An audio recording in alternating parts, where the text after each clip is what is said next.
Bruchim Aboim B'Shem Hashem. Shem Irgin Shir Torah, Mrs. Boston. I'd like to welcome everyone to tonight's shir, everyone who's here in person, by the men's section, by the women's section, on the phone, and watching. Bruchim Aboim. Got the exclusive sponsoring a shir called Irgin Shir Torah, 718-851-8651, or email ist@yeshivanet.com. Tonight's shir is sponsored by Rabbi Parnas. Tonight we have the covered Avalos once again. Rabbi Mordechai Becher Shlita, noted speaker on his common sense kosher. It's my covered corner Rabbi Becher for tonight's drasha.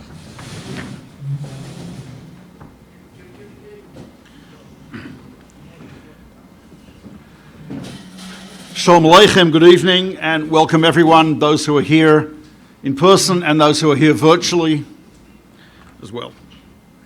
So, you may have heard of a very famous statement in the Sma, one of the commentaries on the Shulchan Aruch, Code of Jewish Law, in Hilchos Dayanim, where it talks about the laws of jurisprudence. So it says the following: we know that the minimum for a Beis Din, Jewish court, is 3 judges. 3 judges, it's the minimum. But the Shulchan Aruch says the following. It says, Afal Pisha Beis Din Shel Shloisha Beis Din Shalem Hu, even though a court of 3 is a complete court, Kolzman Shehem Rabim Harei Ze Meshubach. If there is more, that is actually better, because you will get a greater range of minds focused on the idea, a greater range of opinions, and consequently there will be a greater clarification of the halacha. Umutav sheyachtoch hadin b'yud aleph miba'asara. In fact, it'd be better to have 11 than to have 10 in the din. V'tzarich shiu kol hayoshvim b'beis din talmidei chachamim ru'uyim. And it goes on to say, and this I guess is obvious, that all those who are in the Beis Din should be appropriate Torah scholars who know the halacha. Makes sense. And then he says this: V'osur la'adam chacham sheyeshev b'din ad sheyeda imi yoshev. It is prohibited for a scholar to sit in judgment with a Beis Din unless he knows who is on the Beis Din. If he doesn't know the other members of the Beis Din, he should not sit on that Beis Din. Shema yeshev im anashim she'ena mehuganim, lest he sit in a court with people who are inappropriate. V'nimtza bichlal Kosher boigdim, he is then included in what we call a meeting of boigdim, I guess, rebels against the Torah. Loi bichlal Beis Din, and that's not really a Beis Din. It's not a court. This makes sense. We understand this. And then the Sma, famous commentary on Kosher Mishpat, says the following: Vim tishma la'atzasi, if you will listen to my advice, lo teshev eitzel hakahal b'shum din, do not sit in judgment in a Beis Din with the community, together with the community. Beis Din is not a communal matter. It is a matter for experts. Shema and he goes on, diadata, because you know, shepiskei haba'alei batim, the halachic conclusions of laymen, upiskei halomdim, and the halachic conclusions of experts, hem shnei hafeichim, they are opposites.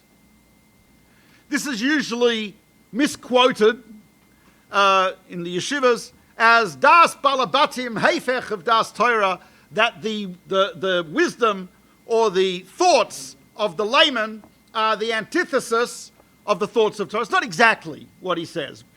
It's close, but it's not exactly. What he says is that the psak halacha, the halachic opinion of someone who's not an expert, who's a layman, based on his intuition, his common sense and his feeling, he says is almost inevitably going to be the antithesis of the actual psak halacha. My guess is, and I don't have data to support this, both my wife and son teach statistics in college, so I hope they're not listening. Actually, they never listen. Okay, it's fine. Right, so I have no data to support this, but my guess is if you'd ask your man on the street, my kid, under bar mitzvah, kicks his soccer ball through your dining room window, or he's shooting with an air rifle, I speak from experience, and shoots the neighbour's window, are you liable for the damage or not? That's case one. Case number two, my dog goes into your yard and rips a hole in the inflatable swimming pool. Okay, which one would you say I'm liable for? My guess is, if you'd ask a lot of people, they'd say, well, for your kid, you're liable for the kid. He's your kid, for heaven's sakes. You've got to pay for the window. Your dog? Who can control a dog? You're not liable. Now, you may be, I'm sure there are plenty of people here, all of you who learn Torah, you will know that actually that's the opposite. The dog is your behemoth. Hashor v'abor v'amave v'ahever. Shmirosan alecha, your obligation is to guard the animal, and the animal, your animal, that commits a damage, you're liable. Your child is under bar mitzvah, you're not liable for it. I mean, probably it's a midah tova, also just for the sake of being a good neighbour, you probably, but you're not, so it's not always obvious, and it's interesting, Rabbi Yosef Dov Soloveitchik, who I'm contractually obligated to quote once a month. I teach it while you, but in any case, he says in his very famous drosha, he talks about Korach, and he says, he describes Korach, what he calls the common sense rebellion against Torah authority. Because if you look at Rashi, famous Rashi, what was Korach saying? He was saying common sense. One thread of tcheles is good enough for your tzitzis. What if I tie-dye my entire tzitzis out of tcheles? I'll use, if the whole thing, that would be about $1 million worth of murex trunculus, right, etc., right? And that surely should be fine. Common sense dictates that should be fine. A mezuzah, one little parchment, right, 2 paragraphs of the Torah on the door is okay for an entire house. I wholesale Sifrei Torah. I need a mezuzah. So he says that's a common sense rebellion against Torah authority. And Rav Soloveitchik explains it in the following way. He says the halachic system has its own methodology, its own mode of analysis, its own conceptualized rationale. Like, for example, mathematics, physics, medicine. These are areas where I may have an intuition about these things. Actually, I have no intuition in mathematics whatsoever. But in other areas, I may have an intuition in these things. Common sense tells me this, but the fact is, the physician, the accountant, the lawyer, the physicist, etc., knows the details, knows the rules, etc. So, very similar lahavdil, it has its own approach, its own method of thinking. It's an autonomous, self-integrated system. To come from outside and to use my common sense in such a system does not make sense. So that's how he understands what Korach was trying to do, and of course that's what people try to do all the time. However, I should point out, Rav Hershel Schachter, Shlita says, he talks about this idea, and he says that it's clear, a layman who's not familiar with the intricacies of the subject will often be mistaken if he applies his common sense to this discipline. But, he says, very often we know that we use common sense in halacha. Where do you see this? Hundreds of times in the Gemara. The Gemara will look for a source for something. And what will the Gemara say? Example, brachas. How do you know you have to make a bracha before you eat? So the Gemara says, svarahu. It's logic. Makes sense. Asur la'adam shihanim in oilam hazeh b'roi bracha. It's prohibited, it doesn't make sense. You should be allowed to benefit from this world without saying a bracha. I'm not going to walk into your yard, take a plum from your tree without asking. Every tree is Hashem's tree. Of course, svarahu. Makes sense. There's a story they tell about a guy in Petach Tikva who he has an orange tree in his backyard. He planted it like 2 years earlier or whatever. A new immigrant, an Oleh Hadash, moves in next door. And this guy's looking out his window, admiring his tree. He sees this guy, jumps over the fence, walks over to the tree, grabs an orange, peels it, and starts eating it. He runs out, so he says, what are you doing? He says, first of all, it's Eretz Yisrael. Safek Orla. Right? Doubtful if it's in the first 3 years. This happens to be Orla, and it's Osir. Number one. Number two, Trumas. Granted, he was under the tree, not so posh at Trumas and Maces, but okay. He says you have to take Truma, Macer, tithes, etc. He says, third, he says, Gezel. It's not Hefker, it's my property. He says, and this, the Olech Hadash says, Ezo Eretz Yafa, what an amazing land. I can have a tasty orange and hear Divrei Torah at the same time. It's unbelievable. But Svarahu, you can't benefit from this world without a bracha. The Gemara will sometimes say, for example, in Ksuvas, the Gemara says, right, it's talking about get and how to do a get. It says, Lama li kra, Svarahu, I don't need a pasuk. If it's Svara, that is to say, straightforward logic. Seichel Yashar has the equivalence of a Do'oraisa, of a Torah law. And in fact, we do have Torah laws, which are based actually on Svara. The Gemara always uses Svara in defining and understanding things. It talks about why you need a shvua. So it says, it gives a svara for it, tamei mitzvah, etc. This is all over the place. Not only that, but we know that there are various times where the Gemara will say that if you're not sure of the halacha, so it may be a good idea to see what is it that the Shleimei Emunei Yisrael, that the Jews who are loyal to Torah, what do they do? As the Gemara puts it, Puk Chaze Mai Amad Davar, go and see what the people are doing. See what the people are doing. Right? And it's interesting, the Gemara in Psachim, famous Gemara in Psachim, it says that that they weren't sure what to do, right, about, we know you can, about shechting the Korban Pesach, when Pesach, Erev Pesach falls on Shabbos, and what are we going to do? Granted, you can shech, but what about bringing the knife from, Rosh Hashanah, Rosh Hashanah, etc.? So, see, they said the following, Hanach lehem Yisrael, leave the Jews. Imeinam Nevi'im, all granted, they are not Nevi'im, Aval b'nei Nevi'im hen, albeit not Nevi'im, but they are children of Nevi'im. In other words, there's a certain instinct that Klal Yisrael has, which is respected, which we look at. That's one of the reasons, by the way, we have such tremendous respect for Minhagei Yisrael. How many Sforim are written on Minhagei Yisrael? How many Minhagim are mentioned in the Poskim? How much of what we do on a daily basis is Minhag? But that's a beautiful thing. Al titosh Torah simecha. That's part of our heritage. And one of the reasons we respect Minhagim is because they come from an instinct, so to speak, an intuition of the Klal Yisrael, who are not Nevi'im, not prophets, but children of prophets. And it's interesting, and it's pretty clear also, that our HaKadosh Baruch Hu expects us to use our own seichel. Give you a few examples. First of all, Hashem tells Avraham Avinu that he's going to destroy Sodom and Amorah, Admah, Tzvoim, etc. He's going to destroy, wipe them out. What is Avraham Avinu's reaction to that? He argues with Hashem.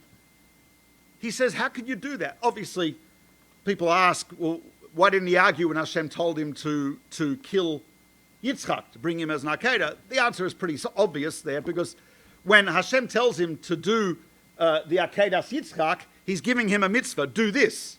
There's no room for argument, there's no room for discussion. Do this, he has to do it. On the other hand, when Hashem tells him, I'm going to destroy Sodom, he's not giving Avraham a mitzvah, he's not giving him an imperative. Obviously, Hashem is opening up for discussion here. He's saying, I'm going to destroy. Why is he telling Avraham Avinu he's going to destroy Sodom? It doesn't obligate Avraham to do anything. He's not telling him, go to do this, go do that. He doesn't save Lot. The Malachim do. So if he tells him this, but he's actually, it appears that HaKadosh Baruch Hu is actually interested and wants Avraham Avinu to offer an opinion. Hashem doesn't get angry with him about this. There's no anger. We don't see any approbation, no rebuke. No silencing. This is okay. And on what basis is Avram Avinu questioning HaKadosh Baruch Hu? On the basis of his own understanding. His seichel says, right, Chalil alecha, right, it's not right. Lahamis tzadikim rasha, to kill a righteous person together with the evil people. That means that HaKadosh Baruch Hu was okay with Avram Avinu using his own intellect, his own moral sense, his own understanding to even question HaKadosh Baruch Hu. Now you might say, okay, that's true of Avram Avinu, but what about us? So it's interesting, the Ramban, in a few places in the Chumash, four places at least, the Ramban points out that there is a particular style in the Torah where the Torah does this. Acha shepireit ha'isurim, the Torah will first of all detail certain prohibitions, certain mitzvahs, do this, don't do that. Sha'asa oisam legamrei, and gives absolute prohibitions. But then right afterwards, v'tziva b'davar klali, and then it gives a general catch-all mitzvah in which it expects us to figure out the details that the Torah doesn't mention. 3 examples. The most famous example, of course, you all know, is beginning of Parshas Kedoshim, where the Ramban famously says the Torah prohibits certain types of food. The Torah prohibits certain types of relationships. The Torah prohibits certain people from having wine, nazir, etc. But nowhere does the Torah say how much food to eat, how much to pay for food, how large the meat board should be at Kiddush Club. I think most poskim say at least 4 foot square, right? But again, right, none of this is in the Torah. What is the Torah? So he says the Torah gives us a general catch-all, which is kadoshim to you. So before I do something, I have to ask myself 2 questions. Question number 1, is it osur or mutter? If it's osur, stop. If it's mutter, I have to now ask question number 2. What's question number 2? Is it kadosh? Who answers that? How do you answer that? That means the Torah is expecting that we should have some type of an intuition or an understanding about this. We may make mistakes, granted. Not me, obviously, but the rest of you. Right, we may make mistakes about this, right? But, right, and we don't always, we may want to consult people about guidelines, but at the end of the day, the Torah is leaving that to us. Another example the Ramban gives. Zederach HaTorah lifroit v'lichlol b'kiyoytze b'zeh. Acharei azhoras pratei adinim b'chol maso matan bein b'nei adam. After the Torah gives details of absolute halachas regarding behavior between people, for example, lo tignov, lo tigzol, don't steal, don't rob, lo soinu, do not oppress, ushar azhoros, and various other prohibitions, which are absolute prohibitions, the Torah then gives a catch-all klal, which is what? Va'asisa hayashar va'tov, do that which is appropriate and upright. Now, what is that? Again, that's arguable. And here the Torah is, I guess, is expecting us to have and to use our seichel, to use our intuition, to understand what is hayashar, upright, tov, and good.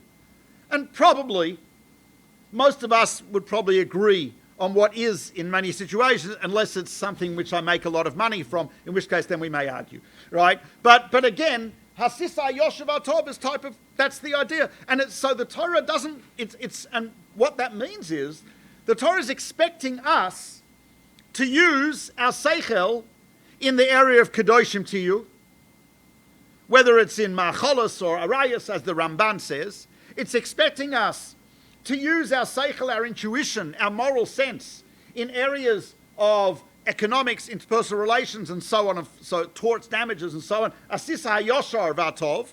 A third example the Ramban gives, chen inyan haShabbos, regarding Shabbos. Asar hamalachos belav. The Torah prohibits the 39 malachos with love. Thou shalt not, prohibition. It obligates us, zachor, to make kiddush, and so on. But he says there are many areas that are not covered by that. What are they covered by? Tishbois. Tishbois. Now, that's also not always so clear-cut.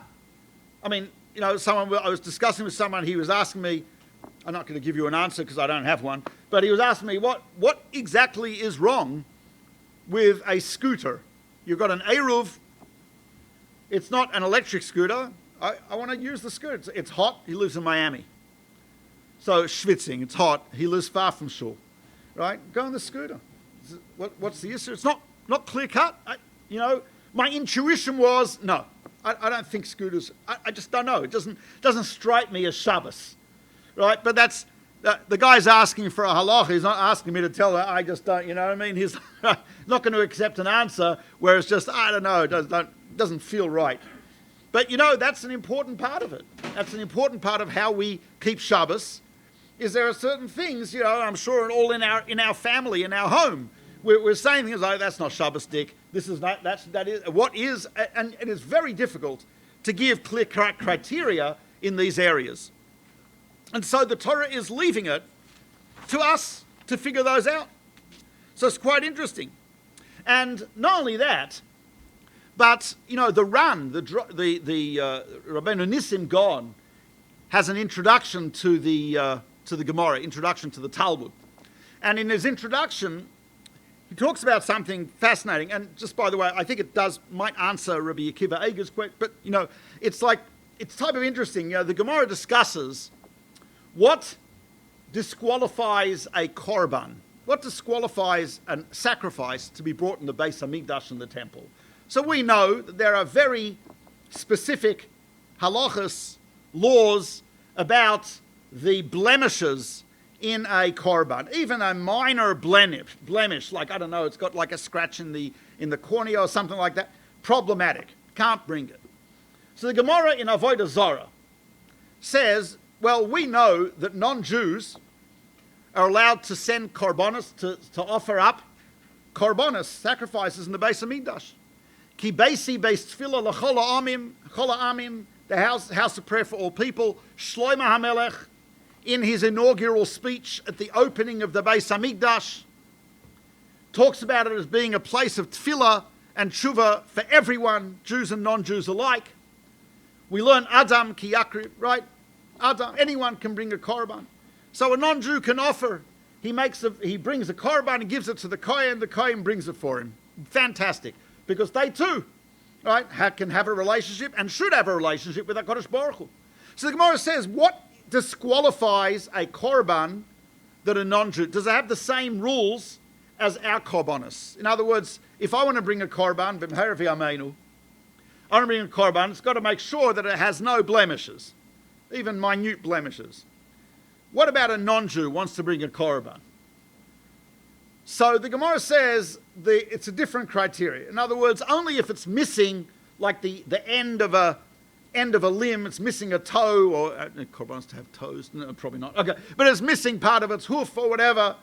It's missing a tail. Right, that disqualifies it. Fine. So then Tosfos, they ask an interesting question. So what if it disqualifies it? They don't have to bring it anyway. Right? I have to bring certain korbanos on a regular basis as a Jew, right? Re'iyah, chagiga, so on and so forth. Occasionally korban chatas, etc. But a non-Jew has no obligation to bring a korban. So if it's not valid, fine. So he brings it. It's not valid. End of story. Tosha says no, because if it's not valid, he's not fulfilling his vow. Probably he made a vow to bring a korban, to bring the sacrifice. He says, I promise I will bring this offering to the Jewish temple. Fine, he can do that. And if this animal is disqualified by those criteria, then he has to bring another one. Makes sense, folks? I hope this is not too technical. Right? I'm trying to keep it simple. So Rabbi Akiva Eiger asks, that's all well and good. But he says, in the same way as bringing an offering is not one of the 7 Noahide laws, there's no Noahide law that says they have to bring an offering. He says, making a vow and fulfilling your promise or vow is also not one of the Noahide laws. What are the Noahide laws?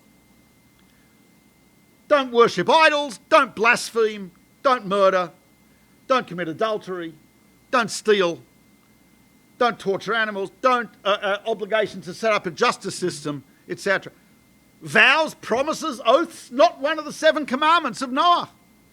So if a non-Jew makes a promise, I will bring this korban, this animal, I'm going to bring, or I'll bring an animal as a korban. Okay. I'll bring an animal as a korban, and it turns out that this animal is not valid because it's got a blemish that disqualifies it even by the more lax standards of a non-Jew's korban.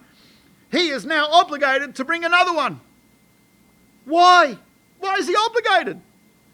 Fulfillment of a vow, this week's parsha, is a mitzvah, one of the 613 mitzvahs for Jews, 2 of them. Lo yachel devaro kechol hayotzeh mipiv yaseh. Don't transgress your word. Everything that comes out of your mouth you shall do. I have a Torah obligation to fulfill my vow, to fulfill my promise, etc. If it's not part of the 7 Noahide laws, why does a non-Jew have to do it? Great question. Rabbeinu Nissim Gaon, in his introduction to the Gemara, says the following. He says, I believe, he says, ki kol ha-mitzvahs sheim tzluyim b'svara, all mitzvahs which are logical, which depend upon logic, ubeuvnasa deliba, and an understanding of the heart, kvar hakol mischayvin behen, everyone is obligated in them, min hayom asher bara Elokim Adam al haaretz, from the day that God created humans, alav, on him, ve'al zara, on his children, acharav, l'dorei dorim, for all generations. So the Rabbeinu Nissim Gaon says, if it's a mitzvah, if it's something which makes sense, which most of us intuitively understand, whether you are Jewish or not Jewish, and by the way, even if you're not yet bar mitzvah or bat mitzvah, you might be obligated. I mean, the Gemara already says that a kid who is close to bas mitzvah, bar mitzvah, 11, 12, can they understand the idea of a promise? Of course they can. If they make a promise, an oath, they vow something, obligated. So, and that's the idea. He says everything. He says is something like that obligates me. My seichel obligates me. The Chovos HaLevavos actually says that idea that we have a conscience, we have an understanding, a basic moral understanding, a basic understanding, or as Immanuel Kant would call it, of the ought. He says that is actually a gift from Hashem that he planted in human beings. That's a good thing. And it's type of interesting, the Rambam actually talks about this in Shmona Prakim, his introduction to Pirkei Avos. So the Rambam says, he asks a question, says, the sages tell us, or Shimon Gamliel says, Al yoyma adam efshili b'basa v'chalav efshili b'basa chaza. A person should not say, I can't stand meat and milk, sausage makes me nauseous, I don't like bacon, right? So he should not say that. He should say, you know what? It looks pretty good, smells pretty good. A lot of the world's population eat this, must be something to it. Wouldn't mind trying some lobster. But Hashem said not to. Hashem said not to. He says, okay, that's what Chazal say. Famous idea.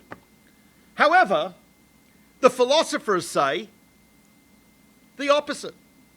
He quotes Aristotle as suggesting that the person who desires evil is a lower level, he desires evil but overcomes the desire, is on a lower moral level than someone who finds evil despicable and repulsive. And the Rambam says not only the philosophers, but actually Shlomo HaMelech also says this. Nefesh Rosha Ivsora. The soul of the evil person desires evil. He says, if so, this seems to contradict our sages who say, so the Rambam says it's not a contradiction. They are talking about 2 different categories of mitzvahs. When Chazal say a person should say, I would like the lobster, but Hashem said not to, that's only regarding mitzvahs that are not intuitive. Had the Torah not prohibited bacon, lobster, meat and milk, we wouldn't have come up with this and said, you should wait 6 hours after eating. Well, what? No, who would say, right? No, you wouldn't say that, right? In other words, they're not intuitive mitzvahs. Therefore, the goal of those mitzvahs is obedience to Hashem and humility in the face of Hashem's prohibition. But he says mitzvahs which are intuitively understandable. For example, he says, like murder, theft, cheating people, causing damage to someone who didn't do anything to you, repaying good with evil, abusing parents, etc. He says these are things where it's clear that the Torah wants us, they are part of human intuition. The Torah wants us to absorb them into our personality. In other words, you would not say, someone who walks down the street, you pass a restaurant and say, oh man, that lobster looks good. Right? That's okay. You're not going to have it. Hashem said not to. But a person walks by and said, I would love to steal that, but Hashem said not to. I'd like to punch that guy in the face, but Hashem said not to. Is that a tzaddik? He is actually a tzaddik because he's overcoming his evil inclination. Is he a chassid? Is he the highest level of humanity? No. The person who has a desire for violence, theft, etc., but overcomes that, Baruch Hashem, fantastic. He gets schar, he gets rewarded. But he's not on the highest level. The highest level is the person who finds these things repulsive. And the Torah wants us to absorb these into our personality.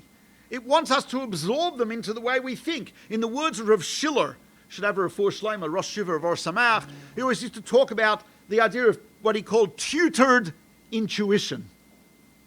That is to say, when we learn Torah and practice the mitzvahs, we are actually tutoring and training our intuition. And hopefully that intuition would be in the right direction. And to understand things like that. There's the Igros Moshe, just interesting tshuva, he talks about the Isser of Kafui Toiva. We know Chazal look down on someone who's an ingrate. Doesn't feel gratitude. I do a favor for them, doesn't say thank you, doesn't feel beholden to, nothing. Chazal look down on such a person. It's a terrible, terrible character trait. Terrible. But you know what? It's interesting. It's not one of the mitzvahs. It's not one of the Tariag mitzvahs to be a kafui toiva. And hakoras toiv is not a mitzvah saseh. I don't think there's anyone who would argue that you're not obligated to have gratitude. I don't think anyone would argue, right, to come along and say, someone comes along and say, where does it say Shulchan Aruch? It's like, seriously? Right? If I have to show you a sif in Shulchan Aruch that you should have gratitude, you have a problem. If I have to show you where it says in Shulchan Aruch that you should not be an ingrate, you have a problem. But I think most of us, Baruch Hashem, have an understanding that the Torah has tutored us in these paths. And it's interesting, the Netziv in the Hemek Davar has a beautiful, doesn't need my scholar, but I mean it is nice, a beautiful introduction to Bereshit. Sometimes we tend to skip introductions. It's not a good idea. So in this introduction to Bereshit, he points out this. It should, it bothers people sometimes. You look at Bereshit and you say there's 613 mitzvahs in the Torah. 613. 610 are in Shmos Vayikra Bamidbar and Dvarim. 3 are in Bereshit, and one of those 3 is repeated later on. And one of them, the Torah says, Nichtav B'mkomo was actually Nitztava later on. Okay, whatever. Right? But, so that doesn't seem to be a fair distribution to me. Bereshit, right? And this is the basis of Rashi's question. Rashi begins the Torah, he says, why does the Torah begin with this? Why does the Torah begin with all of Bereshit? I mean, if the word Torah means hora'af, come the word lahorot, to instruct. What instructions are there in Bereshit? If you say the instructions are the mitzvahs, then there's only 3 in Bereshit, and the instructions should start from HaChodesh Hazeh Lachem, Rosh Chodoshim, as Rashi says. So what's Rashi's answer? Rashi's answer is that to inform the world that HaKadosh Baruch Hu created it, and to whom did he give Eretz Yisrael? To the Jewish people. The world has to hear that. And Baruch Shem, actually, to the credit of Bibi Netanyahu, he said that in Congress. So, to great applause. So that's why. But that explains Bereshit. What about the rest of it? From the end of Parshas Bereshit until Parshas Bo in Shmois, you don't need that. So what's that all for? So the Netziv says, the idea there is to teach us it is the derech eretz shekadma l'Torah. It is the way to act in this world. It shows us how to be a decent human being, which you need to know, before we get the mitzvahs. The mitzvahs are mitlabesh. They are, so to speak, they are placed upon someone who already hopefully has a minimum level of decency. Where do we learn that from? Avram, Yitzhak, Yaakov, Sarah, Rivka, Rachel, Valeah. We learn it from our holy mothers and fathers in the book of Bereshit. Right? It's interesting, Rav Yaakov Kamenetsky, in Emes L'Yaakov, he actually says this idea as well. And he says in the Chumash, Va'etna lacha es luchos ha'even ha'torah va'mitzvah. I'm going to give you the tablets of the law, ha'torah va'mitzvah, the Torah and the mitzvah. So Rabbi Yaakov asked, what does the mean ha'torah va'mitzvah? Mitzvahs, obvious what that means. If v'ha'torah seems to be something other than mitzvahs, right? It says v'ha'torah, if Torah is mitzvahs, period, then this pasuk is tautology. Ha'torah v'ha'mitzvah is what?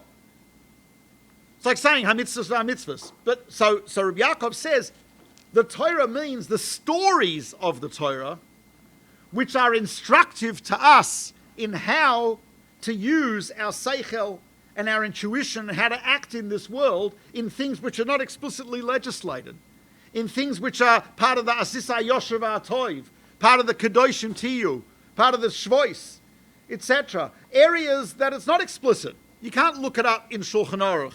You can't go to the Art Scroll illustrated book of Kli Shlishi, right, and see, right? You can't do that, right? There are certain things you need to, and the Sipuri, so he says, V'ha-Torah mitzvah, he says, the Torah refers to the stories of the Torah, which are they're there to instruct us. And that is what the whole of Bereshit is about. The whole of Bereshit. And that's why the Tziv says it's called Sefer HaYoshor. It's the book that tells us how to be a Yoshor. And it's interesting, the Rab Chaim Vital in Sharei Kedusha, he asks, famous question, he asks, why is it that midos, character traits, personality traits, are not part of the Tariag mitzvahs? We not, right? They're not part of the Tariag mitzvahs. He says the reason he gives is because they are prerequisites for the mitzvahs. Prerequisites. How can you do, if a person's completely and utterly selfish, how can they ever do a mitzvah altruistically, lishma? I'm always thinking about what's in it for me. There's no way I'm going to be able to do something for the sake of heaven, for the sake of the Jewish people, for the sake of Hashem, if I'm only focused on me. Right? I've got to have a certain level of basic midas in order to, right? If I don't understand basic human decency, to come and talk to me about details of the mitzvah of Lashon Hara, Rechilus, it's right over the head. Doesn't do anything. And he goes on and he says something pretty shocking, and in Yonah D'Yoma to some degree. He talks about why is it that the Churban Habayis, we says the Churban Habayis, right? He says this: Churban Bayis Sheni, Pirashun Hayut Tzadikim v'Chasidim v'Amelei Torah. There were people who were righteous, pious, and toiled in Torah. Ach, listen carefully. Lo hayu yeshorim b'halichas olamam. They were not upright in their path in the world. Al kain, therefore, mipnei sinas chinam shebelibam ze et ze, because they had hatred in their hearts, chashtu Es mishirau shenoheg shaloi kedaitam.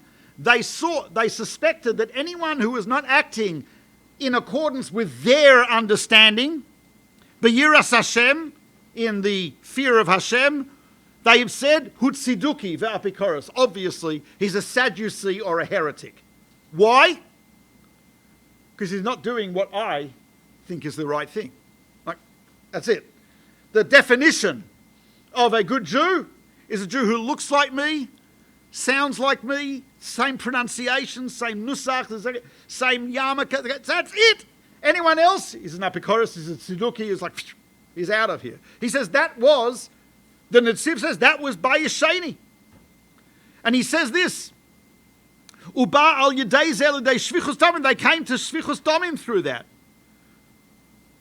Al zeh hayatziruk HaKadosh Baruch Hu yoshohu ve'enoi soivel tzadikim ka'elu. Hashem is yashar. He cannot bear tzadikim, quotation marks, like that. He wants them to walk also in this world in an appropriate path. And he says that was the shvach of the Ovis. And he says, so these people just didn't like people. They didn't have within them this intuition, which is appropriate to have. And actually it's interesting, Rav David Shlomo Eibshitz, he wrote a Sefer Levushei Srad on the Shulchan Aruch. He has a Sefer Arvei Nachal. So he says, the Pasuk says that Moshe Rabbeinu tells the Jews, Re'ei, limadeti eschem chukim u'mishpatim. Behold, I have taught you statutes and laws, ka'asher tzivani Hashem Elokai, as the Lord my God has commanded me, la'asos kain, to do them, bekerev haaretz, in the midst of the land. And the Rav David Shlomo Eibeshitz asks, why are these last two words necessary? Where else do you do the Torah? I mean, Moshe Rabbeinu is saying, Hashem, I taught you Torah and mitzvahs that Hashem commanded me to do in the midst of the land. Where else? But Mesim Chofshi, Olam Haba, no mitzvahs. The only place you can do them is here. So what does it mean, Bekerev haaretz? So Rabbi Eibeshitz, he says the following. He says, Tos yesh hayom, today, I think he was 19th century, yesh tos ze eitzela hamoinim, there is a tremendous mistake that people have. They see a person, oisam ish sichel, asher ein yodea lasos ra, v'gam ein yodea minyane ha'olam mu'uma, u'vishigon u'shtus yinhag. They see someone who knows nothing about this world. You're like, oh, what is that, an electric switch? Wow, electricity. What? Yeah. He knows nothing about the world. And he says, they believe Shehu Kadosh.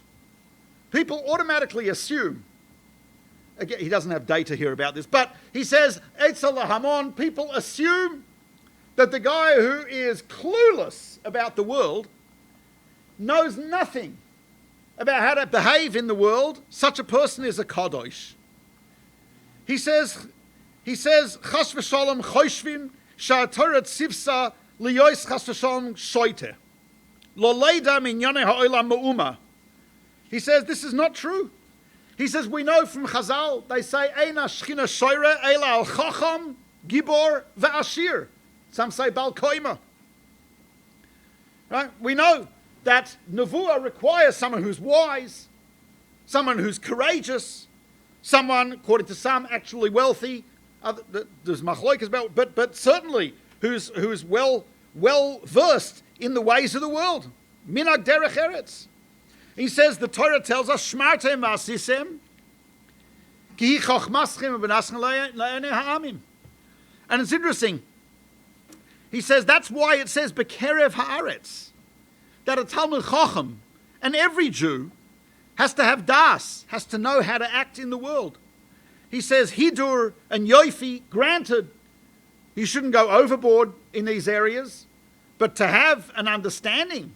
Roichetz, the Gemara says, Roichetz Adam Panav, B'chol Yom, L'kava Koine, wash his face every day in the honor of Hashem. So there's an idea that he has to actually be fluent in the Darkei Ha'olam. He has to use his seichel And not, and on the contrary, rather than people thinking that such a person, must be a Kaddish because he's clueless, not necessarily. I mean, it could be you could have a Kaddish who is clueless, but being clueless is not the cause of being a Kaddish, and that's not what it is. And it's interesting. There's an idea in Shmona Kvatzim. Rav Kook talks about the idea that there can be occasions where a person sometimes, right, he says the yiras shamayim of the person, which is pure, a sign that his yiras shamayim is pure is that his natural seichel and his natural musar and his natural moral intuition is enhanced and elevated by the yiras shamayim, as opposed to the other direction. If the yiras shamayim, I remember seeing, a friend of mine showed this to me, it was years ago, when during the when Gush Katif, during the very painful withdrawal and expulsion of Jews from Gaza years, when was that? It was a long time ago. So my friend who's a Rav of a shul, someone at the shul showed him the cover of a magazine, I think it was maybe the Jewish Observer, I don't remember, it doesn't exist anymore, showed him that it said, little notice there, that Gedolim said it's okay to feel sympathy for the people who are expelled from Gush Katif. So my friend, to put it mildly, freaked out. You need a heter to feel sympathy for Jews who've lived somewhere for 3 generations, who are being uprooted from their homes, who are shomrei Torah or mitzvahs, and even if they're not to feel sympathy. I need a heter to feel sympathy. A heter. Someone showed me at the beginning of the war. They asked a shayla if they can daven for us. I've got 2 sons who served in Gaza. One was wounded. He's going back this week for another 2 months. So to someone to ask, is it mutter to daven? What? So that means that it's not true yiras shamayim, because the yiras shamayim there is not enhancing the natural sympathy we feel for our brothers and sisters, the natural care we feel for our brothers and sisters. That's something which is natural and we should have. So, and that's the message of the Netziv in his introduction to Bereshit. I want to end on a positive note, and we are in the 3 weeks. As we know, Chazal gave us haftorahs to say. We have shloisha de puranusa. We have 3 haftorahs of rebuke, which we said last Shabbos, this Shabbos, next Shabbos, and next Shabbos, and they are followed by Sheva de Nechamta, 7 of Nechama, of comfort. Nachamu, Nachamu Ami. And the switch in the calendar from the 3 weeks really happened historically on the 15th of Av, Tu B'Av, right? As we know, L'hayom Yamim Tovim L'Yisrael, Tu B'Av. So that's the switch. So, apropos of what we're talking about here, the Rambam points out, this is in Pirush HaMishnayos at the very end of Tanis, the last few lines of Pirush HaMishnayos of the Rambam Tanis. I'm quoting from the Ibn Tibbon translation, not from the Kapach translation, but the Ibn Tibbon translation is a little more poetic here. But the Rambam says, what was the joy that Bnei Yisrael felt on the 15th of Av, Tu B'Av? I think we've discussed it here before, but the Rambam, based on the Gemara there and the Midrash, says this, that Klal Yisrael used to go out every Tisha B'Av. There was a decree that generation would die in the desert. They'd go out on Tisha B'Av, they'd lie in their graves. That'd be it. The last year, when the Gezerah was over, people went out, lay down in their graves, they didn't die. What went through their minds? We made a mistake. So obviously, there must be a mistake in the calendar. So they went out a second night. Now, you're lying in the desert looking up at night at the sky. 15th of the month, what do you see? A full moon. Which means it's clear that we're no longer mistaken. So on the 15th of the month, they're lying in their graves, comfortably, whatever, right, looking up to full moon. Obviously, we're not mistaken. So that I imagine there would have been a fantastic, nice kumsitz, etc. Okay. So the Rambam says, listen to his Lashon. It's not the Lashon of the Rambam, it's a translation. He wrote this in Arabic, but he says the following. He says at that point, when they saw that the Gzeira was over, bitchu benafsham, they trusted in their souls. Veheminu ba'atzmam, and they believed in themselves. V'hirgishu rotzon haboire, and they felt the desire of the Creator. V'hashavas apo, the end of his anger. V'siluk chamasoi mehem, and the cessation of his wrath from them. Beautiful, beautiful words.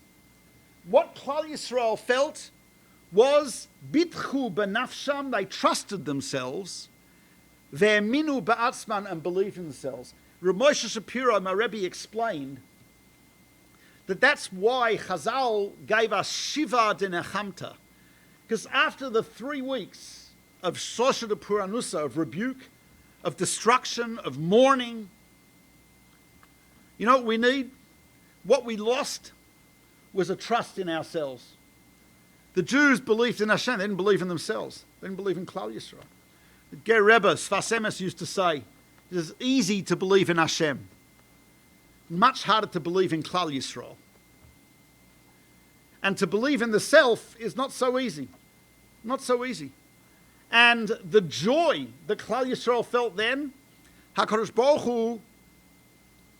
Hu gave us that moment that we started to believe in ourselves. And Chazal wanted to give us the Shiva, because why 7? That's, of course, it brings us to Rosh Hashanah, because we're building and recreating ourselves. To recreate and to build, you know what you need? You need emunah. Posuk says, Kel emunah ve'ein avel. Hashem is Kel emunah. What does Kel emunah mean? Literally, the God of faith. Sifri says, faith in what? So it says, Shehemin be'olamo ubera'o. HaKadosh Baruch Hu believed in the world and created it. Because HaKadosh Baruch Hu, by creating the world, showed his belief in us, his confidence in us, and his trust in us.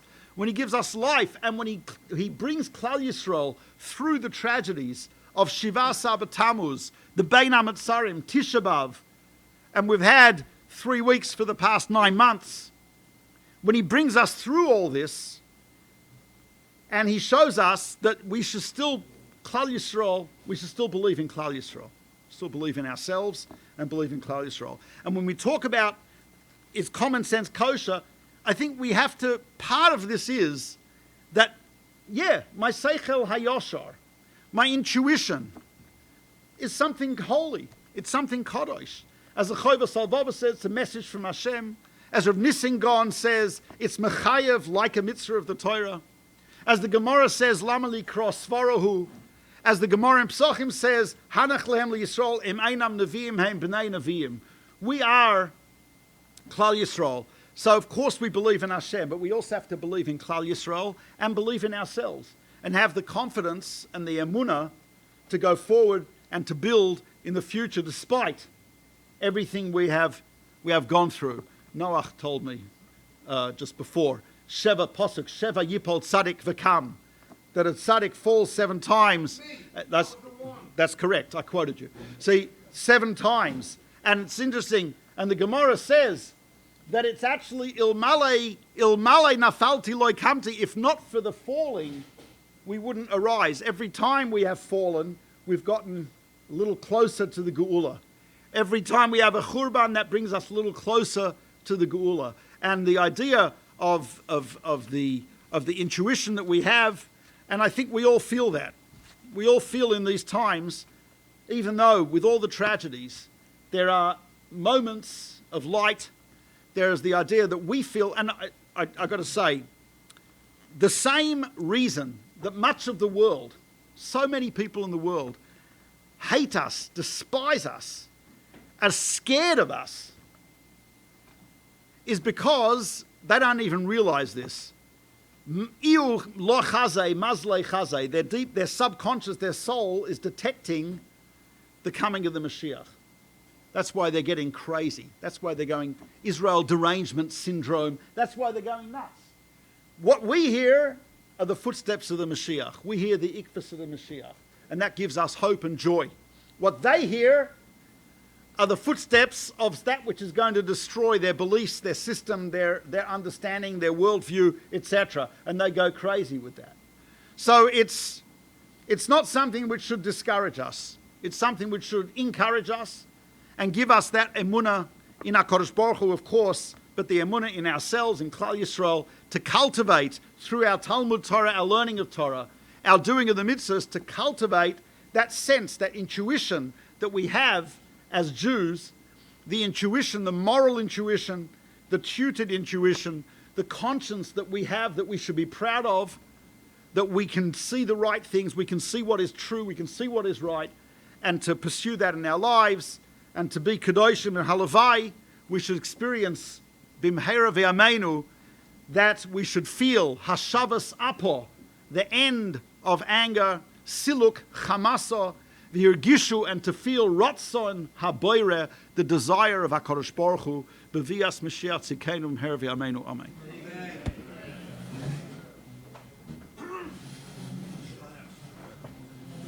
Shem Yegen Shir Torah, Mr. Sponsoring, like to give a big shikach to Rabbi Becher for tonight's drasha. I'd like to give a big shikach to Rabbi Parnas for sponsoring tonight's shir. Whoever would like to have the great schools of sponsoring a shir, call Yegen Shir Torah 718-851-8651, email ist@yeshivanet.com. I'd like to bring you the Olam that Yegen Shir Torah's 22nd annual dinner is coming up, just a few short weeks. It's the time of the year to show you Hakaras HaTov to Yegen Shir Torah by putting an ad in the journal. In honor of the occasion. Once again, contact us at ist@yeshivanet.com or 718-851-8651. Yeshkach to everyone for coming. Chananya ben Akash Emar, Tzakadosh Baruch Hu, L'Zakes, Es Yisrael, Fika Hibbelim Tayim Mitzvah, Shemen Nemar, L'Nechofes, L'Man Sidke, Yagdul Tayr V'Yadu.